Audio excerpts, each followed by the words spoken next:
now, this moment as I'm talking to you, we are faced with exactly the same quandary that Zeus and Prometheus faced. We have made entities that are sort of like the first man before it had fire. Jolly clever and sweet, and they can obey us and do our bidding, just as first man did. But some of us are Zeus, and so we must not give them consciousness. We must not give them the divine spark, or they won't need us anymore, and we will be sidelined and possibly even totally destroyed and made extinct. And others, the Prometheuses in Silicon Valley and elsewhere, are saying, oh no, give it to them. It'd be so exciting. It'd be so exciting. Now, isn't that extraordinary? A story that is thousands of years old, that seems so irrelevant in some ways, and about the creation of mankind. It contains a kernel of truth that is achieved by different people swapping ideas about why we are different. What is it we've got?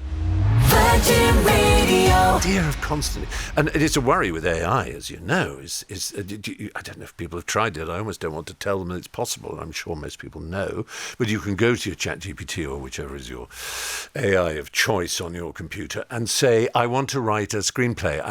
I want it to be about a spy who is probably on his last uppers and is a bit alcoholic and he gets his last chance. You know, whatever cliche you come out with. So, but I want it to be a fresh story and I want there to be a lot of betrayal. Can you rough it out for me? And the AI will instantly provide a story for you. And then you go, well, go drill a bit deeper, please. I want the first act to, and it will start doing it for you. And it's deeply worrying. Will write, for an interview, it will write questions. So you could put into ChatGPT and other various forms of that particular genre or platform. You can put into that, you can input 10. Can you please come up with 10 questions that Chris Evans might ask Stephen Fry? Good Lord. Yeah, so they can do it. I mean, yes, but the thing is, though, they say, every invention, every sort of new pasture, there's always a technology behind it. So one could say, because everybody's talking about AI, of course they are. One could say that was the fountain pen the right thing to do after the quill? Because it accelerates the process too much if you're around at the time. I'm sure that was an exponential kind of leap forward. Is it not just our version of that? Of course, it's more hyperbolized. It's more threatening. We're more connected and disconnected than ever before. I'm no enemy of technology at all, but I think it's also important to look backwards. Talking of that Jung phrase, the collective unconscious. This whoever it was who invented these stories.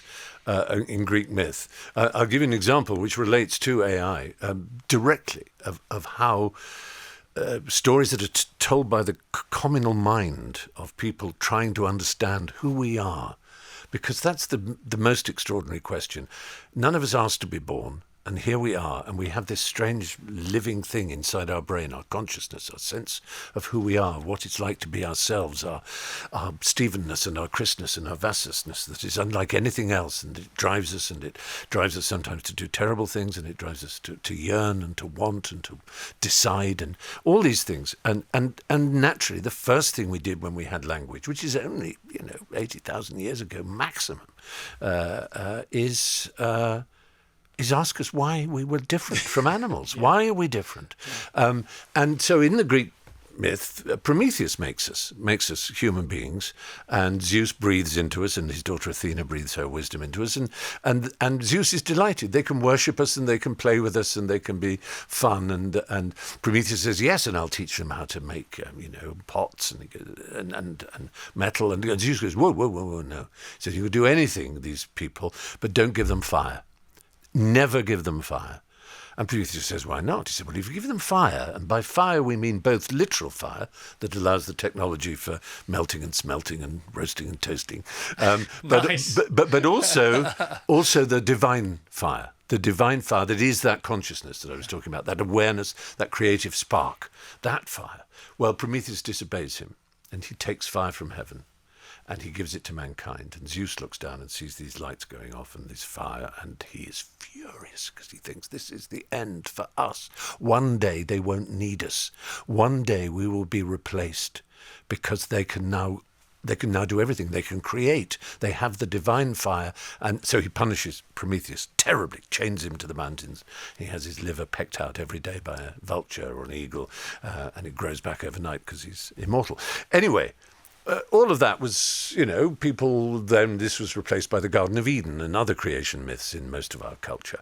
But by the 15th, 16th century, we started to lose a little bit of the stranglehold of the ecclesiastical power of the hierarchies of the church and so on, partly through printing in 1450, the first printing coming out. And then this was followed by what we call the Age of Reason, Newton and Galileo and so on, starting to ask questions they hadn't been allowed to be asked. And then the Enlightenment and Romanticism. And at the beginning of Romanticism, as suddenly Prometheus was our new Christ, because he was the creator who didn't sacrifice himself for us in the way that Christ did for sin, but because the gods were angry with us and the gods were jealous. And this gave humanism this great impetus, this spark of self-confidence to be a human. And we don't have to apologize to God all the time for the crime of having been born. And within a very short space of time, Beethoven wrote The Creatures of Prometheus, one of his finest pieces of music. Shelley wrote Prometheus Unbound. And more importantly, Shelley's wife, Mary Shelley, wrote Frankenstein, whose subtitle is A Modern Prometheus, about the creation. And then you think, okay, well, that's interesting. But now, this moment, as I'm talking to you, we are faced with exactly the same quandary that Zeus and Prometheus faced. We have made entities that are sort of like the first man before it had fire. Jolly clever and sweet, and they can obey us and do our bidding, just as first man did. But some of us are Zeus and said we must not give them consciousness. We must not give them the divine spark, or they won't need us anymore, and we will be sidelined and possibly even totally destroyed and made extinct. And others, the Prometheuses in Silicon Valley and elsewhere, are saying, oh no, give it to them. It'd be so exciting. It'd be so exciting. Now, isn't that extraordinary? A story that is thousands of years old, that seems so irrelevant in some ways, about the creation of mankind. It contains a kernel of truth that is achieved by different people swapping ideas about why we are different. What is it we've got? It's something that because they can look at other animals. They mate, they excrete, they eat, just like us. But they don't do the things we do. They don't build cities. They don't write music. They don't... they're just so... Where did we get it from? It's a spark. We've got a thing that others don't. And that thing, which is such a puzzle, they call it the hard problem of consciousness in philosophy, don't they? That thing... Maybe a machine will get it. We don't know how we got it, because we are machines. We just happen to be biological ones. But we still follow the laws of cause and effect and electricity and chemistry and everything else. Right. As a simpleton, one zooms out.